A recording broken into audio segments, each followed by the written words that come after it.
listening to the Marketing and Yoga Pants podcast, a podcast in sisterhood for female entrepreneurs that serves up savvy, actionable marketing advice and interviews with creative business owners who are in the trenches, building their businesses as we speak. The Marketing and Yoga Pants community is for you, the girl on her couch, in her yoga pants, top knot tight, hunched over her MacBook, trying her hardest to get the word out about her business. So in the name of supporting each other while supporting ourselves, bringing community, sound marketing advice, coffee, chocolate, and wine together for you, yoga pants wearing business owner, in a world where followers mean nothing, but paying customers mean the world, join us on this week's podcast episode and in our private Facebook group where you'll meet your soul sisters and build your business in yoga pants.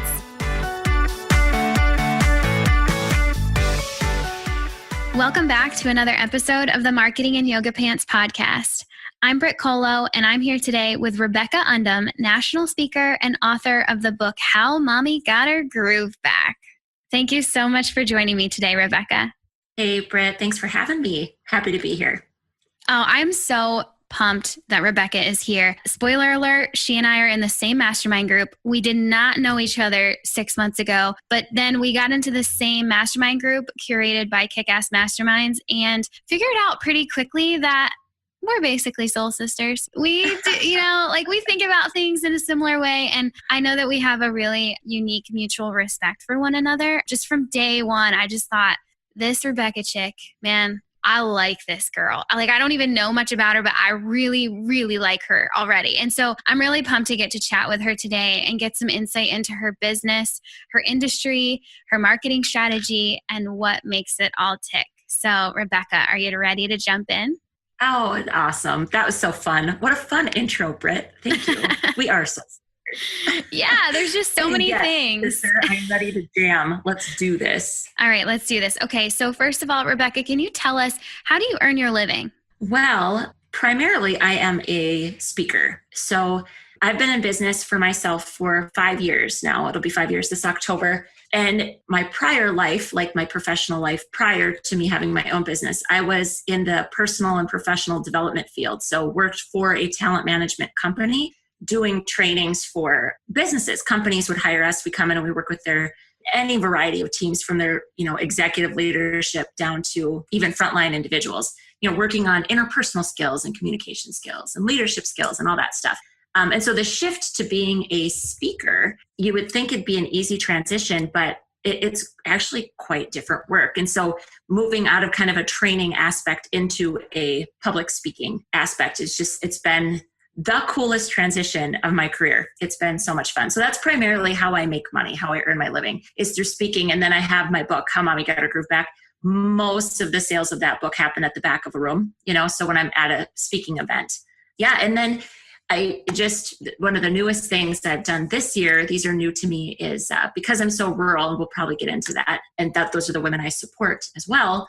Virtual retreats are something that I would say absolutely still tipping my toe into the pool of that, but giving myself a way to connect with people, because that's all I want to do, man. I just want to I want to hug all the people, Brit. Yeah. Which I can't wait. In a couple of weeks, I get to hug you in real life. I feel like all we're going to do is just start every day with hugs. Oh, man. Maybe I'm wrong. I know. By the time this interview goes live, we will have met each other in real life. Wait, can you just wrap your mind? I can't wrap my mind around that. I'm just so excited.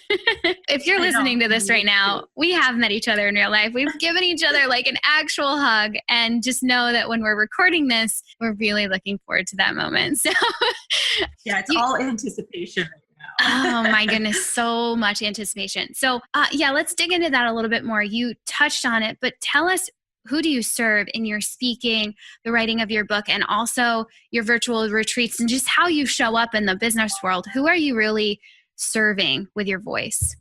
And again, this is something, it evolves, right? I think any of the people listening to this, if you have ever struggled with really honing in and narrowing down your target audience, that's a tricky thing. Because again, by my very nature, I'm a people person. And then having come from this very specific kind of work that I worked with companies, But then the real shift happened for me when we moved back to my hometown. I live in a tiny little town in the middle of, well, practically nowhere. I mean, if we're being honest, in North Dakota, also like a state that nobody knows anything about. It's not weird. It just is what it is, but it's not, and there's not a lot of people in the state of North Dakota. So when I make the shift to doing my own thing, that was a real struggle for me, Brit. Like, who do I really want to serve? And just because people connect with my message, does that actually mean that, just because I can help them, does that mean I should help them? That would be the question I would like throw back to your listeners to really think about. Because I think that's with anything. If you're multi-passionate, if you're multi-talented in the sense that you have many gifts that you could share, just because you can doesn't mean you should. And so this is a long roundabout answer to your question, and I'm getting there, I promise. That was like my thought process as I was trying to get to this place. I primarily serve women, first of all, because for me, it was becoming a mother. It just changed. It fundamentally changes who you are as a person. And yet it didn't like knock all of my ambition out. Like, I'm still this person that wanted to achieve things and had a drive. And so women for sure. And then specifically women that live in small communities. So those women that, for whatever reason, mine happens to be a family connection. My husband farms. We are 5th generation farmers, farming my family's land, my family's business. And so this is one of those things, Brit, where I feel like a lot of the professional development advice can fall a little flat for women like me, women like the women I serve. This idea, like, just abandon that. And if you don't like it, move to Bali or wherever the Mecca is for people that want to get in touch with themselves or whatever, right? This advice to like, just change it. Well, I can't. I love my husband. My husband loves to farm. So I've got some compromising to do, right? And compromising isn't the same as settling. And that's a big part of my message. So I really am here to try and inspire those women that are ambitious and have that drive, that live in small communities, to know that your life, the size of your life, isn't really determined by your zip code. It's a choice that you get to make. So living big in small towns, sister, that's my jam. Okay, well, so if the listeners have listened for any amount of time longer than just today, they might have picked up on the fact that I live in a really small town. I can't really even say that I live in a town at all. I mean, I have a couple small towns around me, but I really live in the middle of nowhere. And I understand for most people, that's really hard to even understand what that means. I mean, my best friend lives in the middle of Philadelphia, like center city Philly. And the first time she came to my hometown, we had known each other for years. And it was really the first time she even could fathom like what I actually meant by I live in the middle of nowhere. And that certainly, I think, bonded us from the very beginning, because as you start talking about providing services and support to women in small towns who still want to live a big life, I was like, oh my gosh, how do you know me? Like, how do you know this? And it really resonated with me on a pretty cellular level, because I've always been from a really small area. I mean, I live where I grew up, born and raised here. And it's such an interesting, needed voice. And I totally agree with you. It's an underserved population, and we may feel few and far between, but we exist. And there's a unique bond that happens when you really do understand what it's like to live in the middle of nowhere. It's a different pace. Absolutely. It's a different thing. So definitely love that. So that's what you're doing now. Speaking, you wrote your book, you are providing online, services and support to these women. I want to go back and I want to understand the story of how you came to do this with your life. Can you take us back and tell us that story? This is actually part of my keynote message. And I'll tell you this too, like, again, this is kind of for anybody listening that has an aspiration to speak. It is about finding stories that have relevance and application to other people and just telling your own stories. Stories are what speaks to people's souls. I think, and by the way, I didn't just become this, like I didn't figure this out all on my own. I hired a speaking coach. I worked with her for an entire year. That would be another thing that I would really highly recommend. Like, if you want to get really skilled at any specific skill, then get a coach. Get a coach that's walked the path you want to walk, right? But that, of course, was all after. So I ironically, this is kind of goes back to what I said, that just because you can doesn't mean you should. I started my career out of college in banking, like financial institutions banking. And it was one of those things, like I had the ambition to climb a ladder, and I wasn't really sure what that ladder needed to be. And I honestly am not sure I cared. I was 22. I just wanted to climb, and I wanted that very clear, like step-by-step, clear progression of success. That's what I wanted. And so I took the first job that I was offered right out of college. There was none of that thought of like, will I like this? Am I even interested in it? It's like, will they pay me and will they give me benefits? Great. So I started as a backroom person too, which is also ironic and funny, but I was like in mortgage servicing. That's what I started in. And then about a year later, they promoted me to, I was a banker.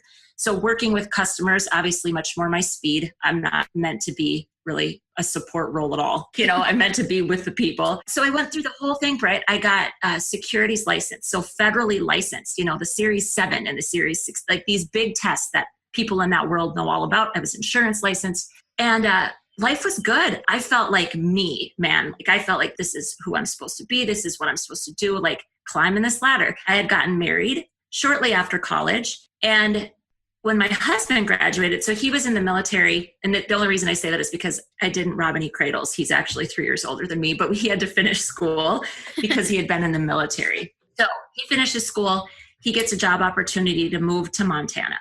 And I was like, yes, adventure, let's do it. And so we do it. And I went out and I worked for a big bank, like a big corporate bank, where I thought like, all of the future opportunities for expansion in my career lie in this vast array of options. Well, I found out really quickly that at a really big organization like that, I am just a number. And I don't really, my personal style of the things that I bring to the table, like none of it matters. And I cried on my way to work almost every single day when we lived in Montana. So when we came back to Fargo. So we were in Fargo, biggest city in North Dakota, for those of you that don't know about North Dakota. I was just like, what now? So I kind of had an early midlife crisis, I call it, my mid-20s life crisis. So I was back at the bank I had started at, and just like all the shiny was gone. It was just like I knew I couldn't do it for the rest of my life. And so my mom had called me out of the blue and said, hey, you want to come to this buying trip with me? And I said, what are we buying?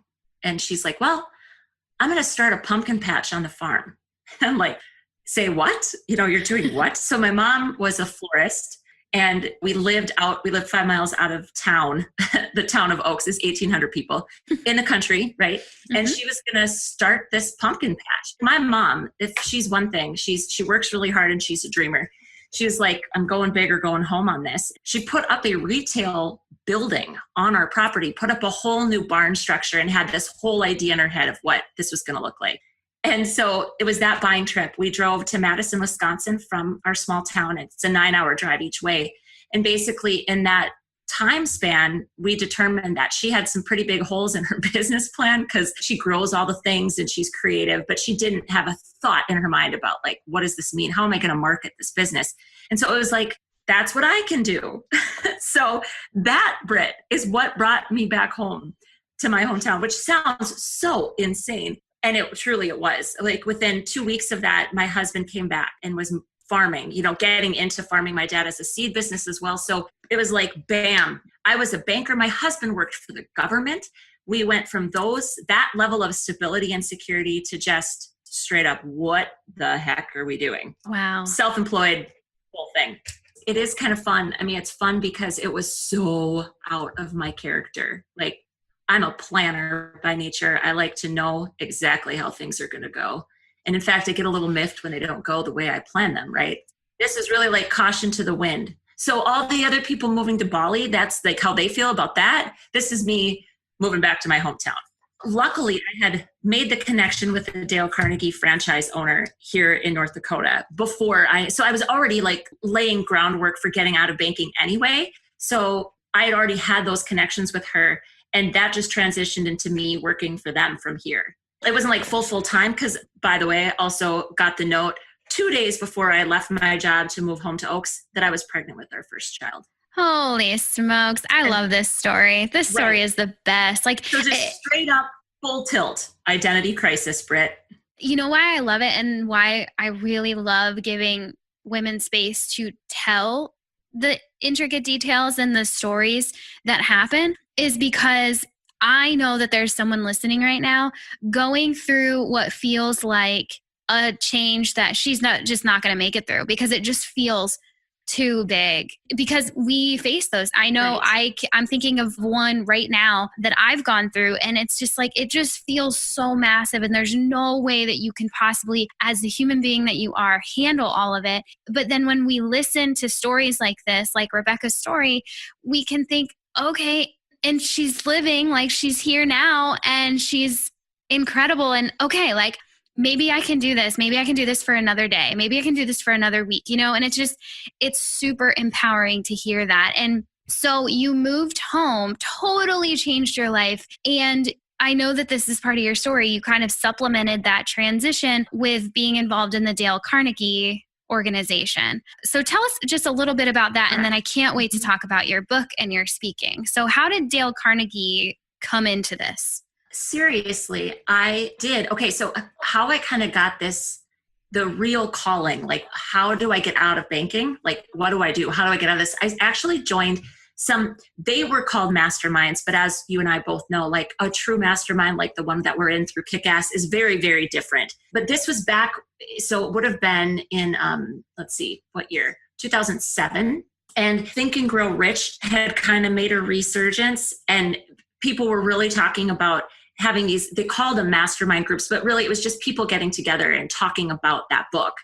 And I got involved in several of those. I was in a lot of networking things. Basically, I was doing anything I could to escape my office, pretty much.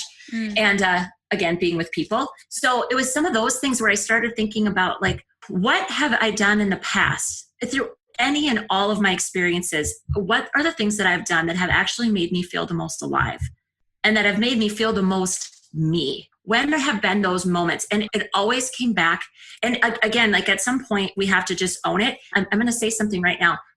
I was tempted to say, and this might sound like I'm bragging, and I'm not going to say that. Women say that all the time. Have you ever noticed that, Brit? Oh, 100%. Like, oh, I don't mean to brag. And you brag on yourself, sister. Like, if you know your gifts, know your gifts. So for me, I always felt the most alive, like I was adding the most value when I was standing on a stage or in front of a room. So whether it was teaching or training, in my first job at the bank, I don't want to say like revolutionized the way we interacted with the banking teams, but we were very back room and never did any training. And I said, why aren't we training them? Like, we know these systems. Why don't we train them? So I was training on systems, which isn't really my jam at all, but it was that act of teaching and guiding and facilitating and being up in front of people, right? It just completely fueled my soul. Mm-hmm. So when I was struggling, and this was, well before the pumpkin patch thing, because I didn't know anything about that, I had gone to several of these Dale Carnegie sessions. I went to one on cold calling, which again, like, yuck, topic wise, but the bank was paying for it. So I went and I watched the facilitator. Her name was Tamara. I was probably a little struck by her because she's like as tall as I am. I'm almost 6 feet tall as a woman. So I'm intimidating in that sense. And here she was just owning herself and like owning everything about her. And she commanded the room. And I thought, dang, that's a cool job. It was one of the first times that I kind of saw that this job maybe would exist. And again, in somewhat of a unconventional move for me, I literally called Tanya, who owned the franchise, didn't know her, had never met her. And I just said, would it be possible for us to go to coffee? I've been to a few of your sessions and I just have some questions about this as a job track. Like, if that's something that can even happen. And she said, sure. Well, so she hangs up and she has since told me that she was getting calls like that all the time, naturally, right? I mean, people watch that and they're like, oh, what a cool job. Well, if it looks easy, it's because they're that good at it. Like, it's not easy. There's nothing easy about it. So she got calls like that all the time. And she just said, but very few went the way our conversation went. So it was just an immediate kind of soul connection for her and I as well. And she was willing to like take a chance on what those next steps should look like for me. So the lessons in this for me, and like when I think about the women that are, and the people that are maybe listening to this, there was a couple of things that I did that really put me on the right path. And it was first thinking back, that moment, that time when I sat down and I thought and I wrote down, where have I felt the most me and where have I felt the most alive? And then thinking, like surveying the landscape and saying what opportunities or jobs exist that might give me a vehicle to do that. And that's how I got involved with them. It's just one of the best gifts of my life. To become a trainer or facilitator with them is really quite grueling. You end up getting coached in front of live people. Like it's a lab kind of class environment. You go through all this training to learn the methodology and all that stuff. It's just really a cool thing, Brit. And I credit where I'm at now to that whole experience, because it gave me the confidence in front of a room to know that, yeah, it's not just a hunch, like this really is my gift. This is what I'm supposed to be doing. Mm-hmm. So that's how Dale Carnegie and I still work for them occasionally. I'm still an independent contractor for them. So I haven't given up the ties to that, which is cool too. Yeah. And then now you're speaking under your own name, and you have an entire book written by you and has your name on the cover, and it's super cool. And so take us into the speaking and the marketing and selling of this book alongside your speaking gigs. Now, how did that get started and what does it look like today? Yeah. Okay. So after about 5 years or so, no, maybe not quite that long, like 3 years maybe, of doing the Dale Carnegie thing and, trying to figure out new motherhood and all of that, and adjusting to a small town. All of that adjustment was happening all at the same time. I got hired by one of our clients. So they created this position for me. And I'm telling you again, like it seemed like a dream job. It was a made up position, which in hindsight, I now know, like it's made up because nobody really knows what this should be or what this should look like. And you maybe need more information. I didn't know it at the time. And I was craving security at this point because I was just a straight commissioned employee with Dale Carnegie at the time. So it was like I ate what I killed, like that mentality. And we really wanted another child. So we only had our oldest son at the time. Jeremiah's farming, which is super up and down. I mean, the volatility of it is just insane. So like weighing all the pros and cons, I made the decision to take this job as a full-time position. I was the director of a department. And, to not drag all of that out, I talk about that at some length in the book because so many lessons. I learned so many lessons. And the first, and I'll tell you this, this, of course, hindsight's always 20/20, but I'll never forget knowing this and just pretending it, like I just kept ignoring it. This woman that hired me, she's walking me into the office and she's like, well, let's sit down. We're going to go to my office and we're going to talk about your benefits. She's like, specifically, we just need to talk about our PTO structure. And I actually felt a physical tightening in my chest sitting there with her. And I thought like, and I just said, stop it. Like, it's fine. But really that tightening, it was like an internal railing against my need for freedom. Just hearing PTO, even now, I'm just like, I don't ask anybody for time off. Yes. Thank you very much. So there were signs, but I did it and I don't regret it because I learned a ton. It was after I left that job that I thought, I'm going to have to find my own way through this. I'm going to have to blaze my own trail. So I immediately did kind of come back to Dale Carnegie because they still wanted me and I still loved them and that was good. But something in me had fundamentally changed. Well, it also my second child was born. We had this situation where he got really sick. He got RSV. I took an ambulance ride with that child from our small town, 110 miles to Fargo, me strapped to a gurney and me holding him. And he was gray. I mean, he wasn't dying. He had RSV, which is really common, but it was such a scary moment, right? Just that, oh my gosh, like just so scary. He's fine, but now he's just sick all the time. And that all happened while I was working for other people. And I sucked at all of it. I couldn't serve them. I couldn't serve him, my family. It just felt awful. Those things change a person, right? Mm-hmm. So I get done with this job and I'm like, I got to figure this out. Dale Carnegie, here was the reason that I struggled with that, coming back to that. And then at some point, I'm like, I'm broken. I'm completely broken. Like, why can't I just find the thing for me career-wise? Well, the biggest thing was I would stand up in front of a room and I would want to tell them a story to drive home a point that had nothing to do with business. Like I wanted to tell personal stories. I wanted to be able to stand up in front of people and be a mom and be a wife and be a reluctant farmer's wife and be, a farmer's daughter and I wanted to be all of me. I didn't want to have to put a governor on anything. And so that was the shift for me, Brit. It's just like, truly, we talk about a fire in your belly. It just wouldn't let go. And I could sell out, and it would be selling out. It would be selling out on me. It'd be selling out on that fire. It would be putting the fire out if I went and tried to just ignore it, right? And go work for somebody else.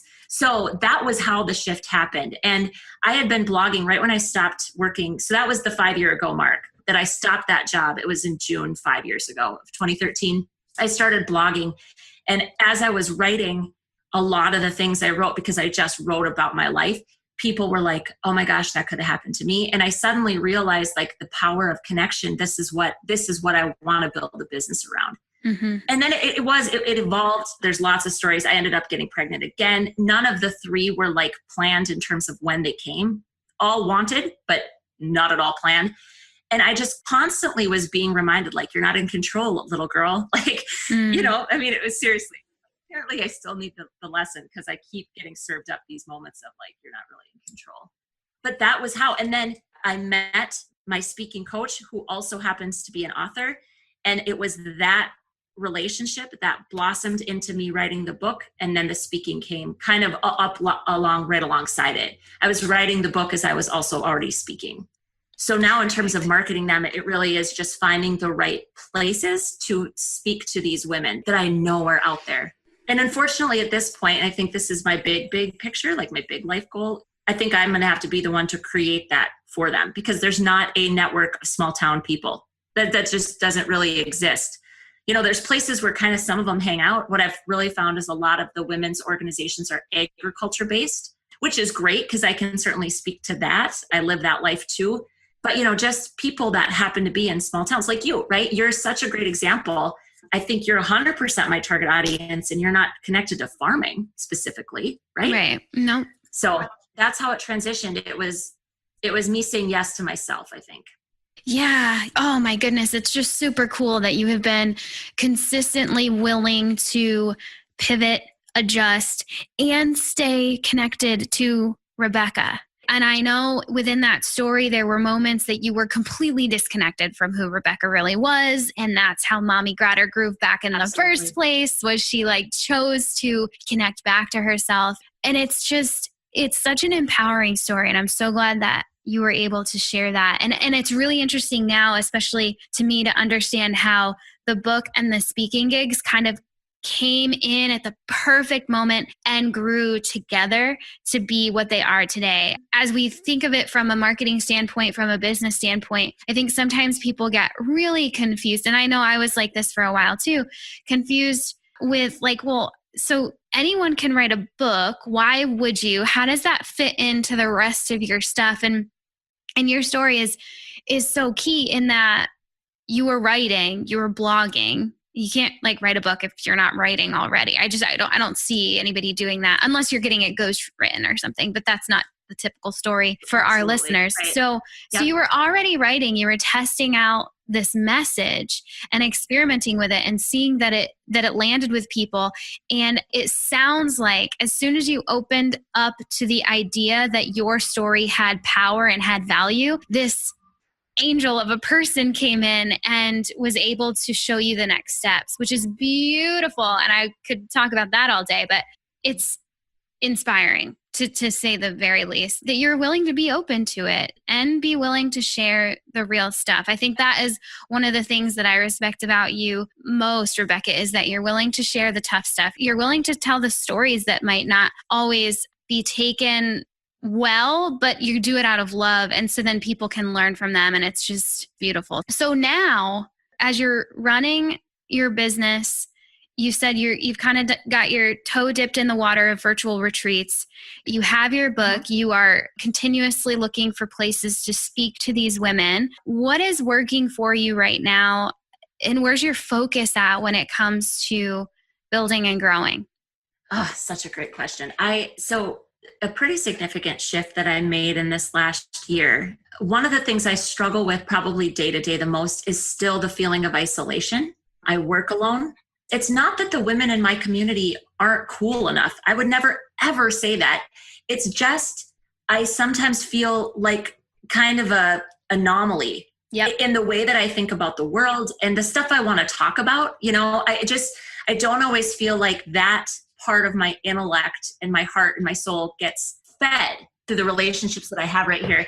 So I would say that's one of my biggest struggles. And so I was just hell bent on trying to figure out how I could work with women in a meaningful, deep way. Cause I can do superficial, but I prefer not to. I would rather sit down and get down into deep stuff with you like right away. If we have a connection, then let's just skip all the small talk and get into it. So I had done a group coaching program, and this is another, speaking to pivots.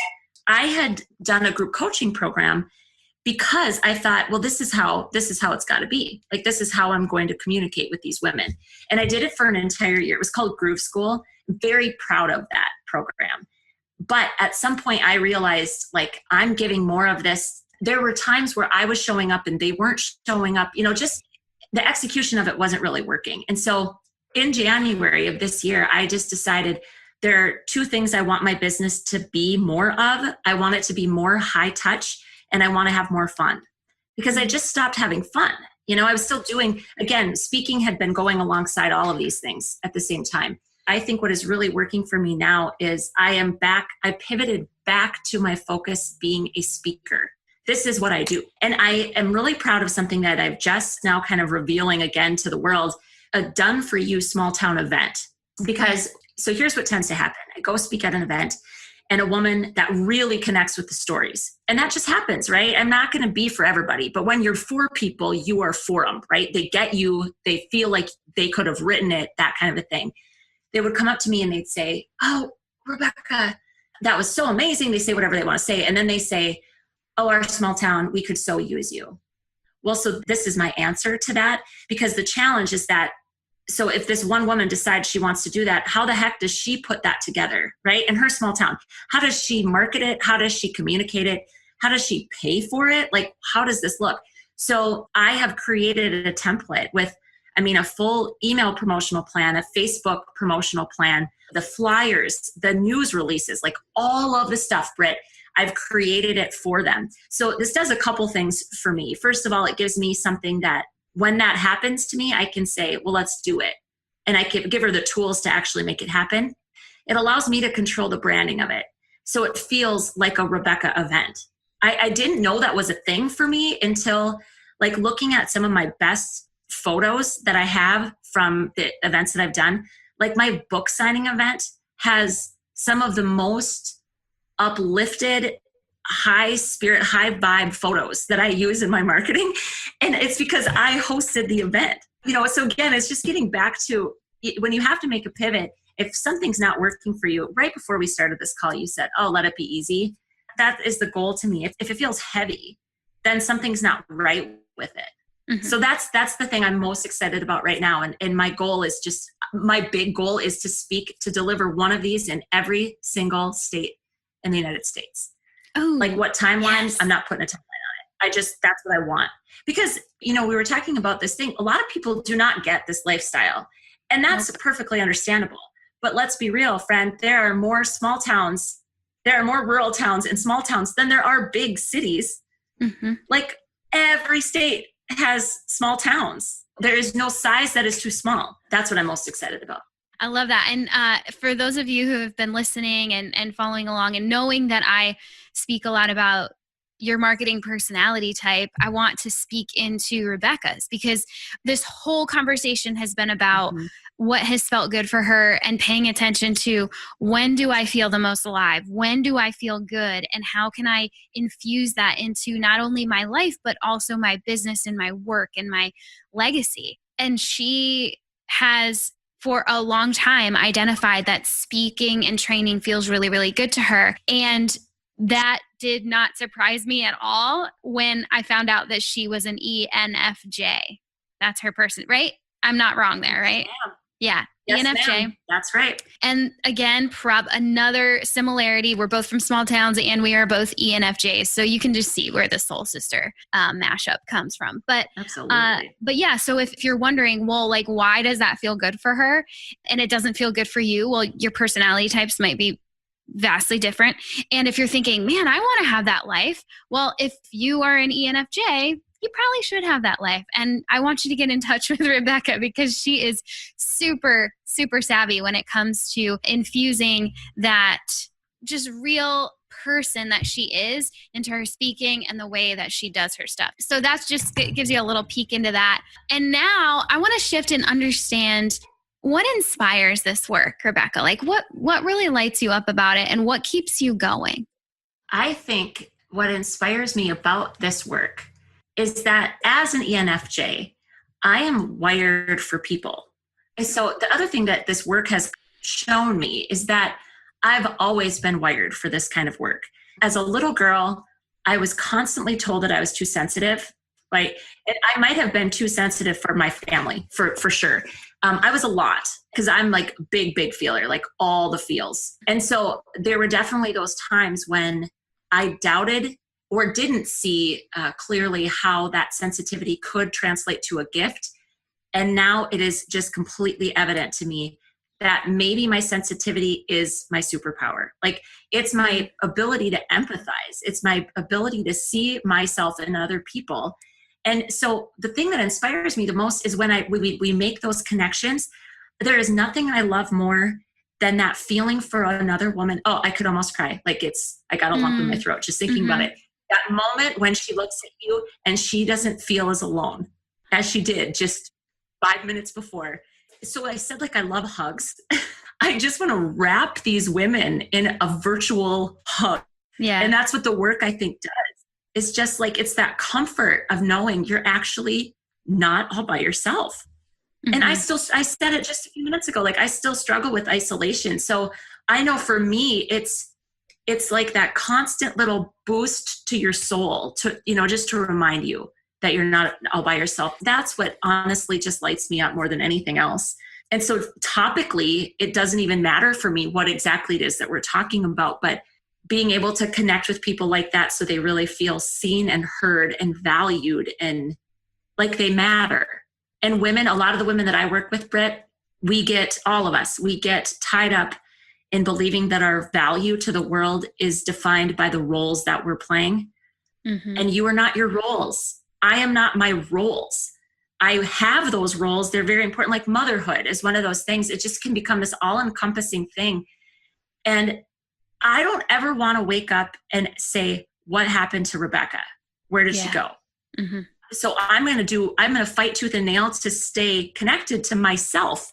So if you're going to ask me this question in a minute, so I may be jumping ahead, but that's why Braving the Wilderness by Brené Brown is like, it was a life-changing book for me because she talks all about how important it is to belong to yourself rather than fitting in with other people. Yeah.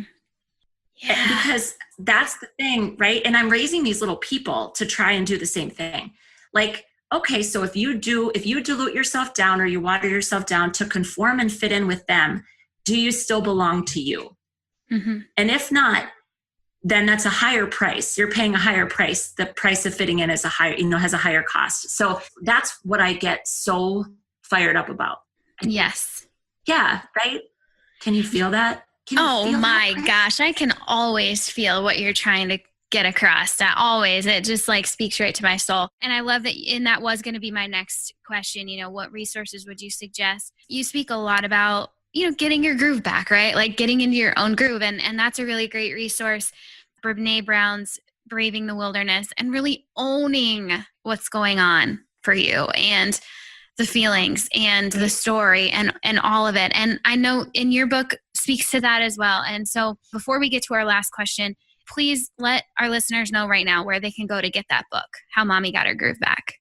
Yeah. So if you just go to my website, RebeccaUndem.com/the book, and you will land right there. Perfect. If this, seriously. Browse around. Yeah. Well, call me. Yeah, of course you do, because you're such a people person. Like, please call Rebecca because she's going to love to answer the phone.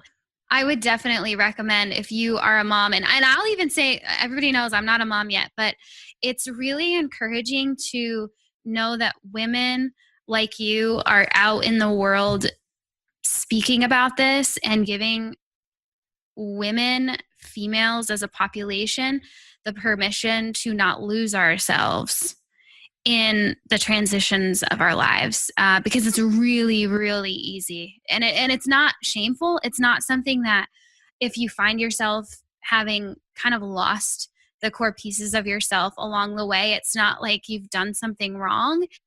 It's simply something that can happen, and you always have the choice to come back. You can always come back to yourself. Right. Like there's never a point where you can't. And it's really encouraging as a female that's not a mom to know that there are people like you out there willing and open and already speaking into that. I think it's a common fear, like, well, what's that going to mean for me once I have a kid? Or, and then also, what's that going to mean for me when I become married or whatever? As women, we face these questions, I feel like at least every decade, maybe even more often than that. And you're a huge encouragement into that space. And I'm really, really grateful that I know you. Super grateful. So before I get emotional, okay, yeah, you can go ahead. But this has been one of my favorite podcast interviews. You are such a gem, and I get to hug you in a couple of weeks. Oh, it's man. gonna be so much fun. I can't wait. The last thing I want to just say, like something you just said that really, really speaks to me, because I think as a little girl, I was often told, like, chin up, buck up. The chapter of my book, I actually labeled it Hide Your Crazy, like hiding my crazy. This whole idea of like, button that stuff up, honey, nobody needs to see that. That is like the antithesis of how I show up for people. Like, you cannot hide your crazy. Yeah, you shouldn't let everybody see it, because again, like, we need to also be smart about not throwing our pearls before the swine. I think that's actually a biblical reference. Mm-hmm. We need to be careful about that. But so what you just said is, it's not like you're going to have tough times, because I honestly believe that strongest and most whole women are the ones that get that, know it, and allow themselves to feel it. It's the problem is when we try to numb it away with whatever mechanism, like whatever that looks like. And it's like, it's totally okay to feel really crappy about this situation right now. And the whole thing is, you can vent about it, you can whine about it, you need to feel it. But then at some point we do need to say, okay, but what should we do about it? It's really this balance for me where I'm not like all sunshine and roses and optimism, because that doesn't always serve people. It's got to be real. So yes. That's another thing I think is just really important, is letting people feel. And I think sometimes there have been times I've had moments with women where I look at them and I think, when was the last time you were just let yourself feel that? And then they like bawl, right? We all cry, because it's such a release. It's so important to honor your feelings. That's one of the first steps, I think, in getting back in touch with who you really are, is to see those feelings for what they are and honor them. Yes. Amen. All right. One last question, and I can't wait to see where this goes. We have to end with, I would love for you to look back and tell us, what advice would you give to yourself when you were first starting your business about 5 years ago? That girl on her couch, hunched over her MacBook, trying to figure all of this out. What would you say to her? So when I saw this question, of course, there's like 50 things I'd tell myself. Sure. But I think this kind of speaks to something that just came up for our mastermind group lately, is that you can expend a lot of time, energy, and money on things that really don't matter. Mm-hmm. And I did that because first and foremost for me, I had this desire to be the smart girl all through my growing up. It was like making a smart choice, do the smart thing, make the right choice. And so when it came to starting a business, it was like, I'm going to do this right. And you know what? There isn't a right. What you have to do is start. You have to start, and you need to start with the thing that you feel most gifted doing and get really good at that. And then all the other stuff, it will come and you will figure it out. You probably will have to hire support. You cannot think of all of those things initially. If I could go back, I would literally put my head down and focus on how many speaking engagements can I get this year. I wouldn't have ventured off into all the, because there's just rabbit holes, Brit. That's what they are. And so I think it's really important to think, what is the main thing? What is the primary thing that you want to do? And just start doing it. And the processes that need to follow all of that will come later. I laid a lot of track that never needed to be laid. That's the truth. And I wasted a lot of time and money, especially on systems. I'm just going to say that straight out, like the robust marketing systems. And you just don't need any of that. You need you, and you need your gift, and you need to start, because you learn a ton by starting. Yes. And you just hit your personality type again, which I love it. As an ENFJ, for sure, you are going to excel at speaking to your audience and with your audience, because you are such a natural guide. I like to think of us as like Moses, like you lead people to the promised land so naturally. Like it's almost to the point where you're not even trying to do that. And people just like, oh, I think she has the answer. I'm going to go follow her for a minute. It just comes natural to us. And what doesn't come natural to us as ENFJs is these freaking sales funnels that are all super digital and tend to feel really impersonal. Now, I'm going to caveat that and say that you can create a digital sales funnel that feels really relationship driven. I haven't had her on the podcast yet, but I want to give a shout out to Kate Boyd of Cobblestone Creative. She talks about this a ton, about creating relationship driven marketing. And I couldn't agree with her more, but it can be really, it can suck you in, like this digital sales funnel that you have to create. And it can feel really impersonal. And that doesn't feel good to us ENFJs. And so you just hit it on the head. And I like to land here, and I like that advice to yourself, all while knowing the path that you've taken so far has been for such good reason that sometimes we don't even know about until decades down the line. So I love that. Lean into what you're good at and forget the rest, because it doesn't matter. I love it. Thank you. Thank you so much for that. Before we go, Rebecca, could you tell the listeners where they can find you online one more time? Yeah. So again, it's just RebeccaUndem.com is the website. There's the blog, my free resources, the information about speaking in the small town event can all be found there. And then I'm also on Instagram. I'm also on Facebook. That's primarily where I hang out. And I do have a Facebook live show that I do every single Monday morning at 9 a.m. Central Standard Time. That has been a super fun thing, Brit. Again, leaning into what you feel like you're good at. I feel like those people are with me when they come live with me. And I've been doing, it's a full year running, sister. I haven't missed a single Monday in over a year. So no matter where I'm at, no matter what I'm doing, I show up live at 9 a.m. Central Standard Time. So it's super fun. So people can check that out too. Yeah, big time respect for that. Okay, cool. All right, you heard her, girls. Go check her out, send her some love, and then hop into our private Facebook group to hear even more from Rebecca over the next few days.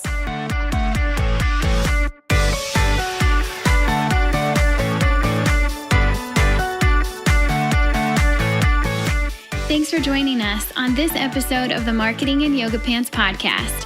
Keep the conversation going by visiting marketingin.yogapants.com/Facebook, where you'll get to join that private Facebook group I've been talking so much about.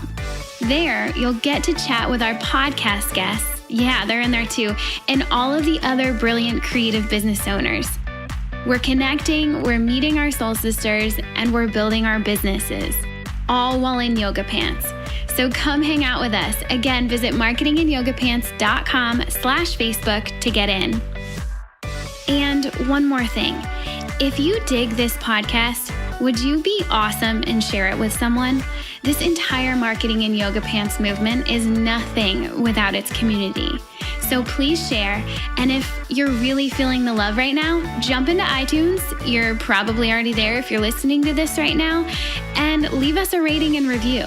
The more of those we rack up, the more the podcast will be found by ladies like you, and the stronger this community becomes. This episode was edited and produced by the Podcast Engineers.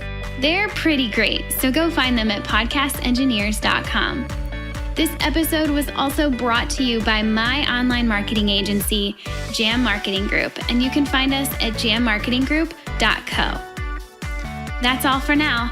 Thanks for listening, and I'll catch you back here next week on the Marketing in Yoga Pants podcast. Love ya. Bye.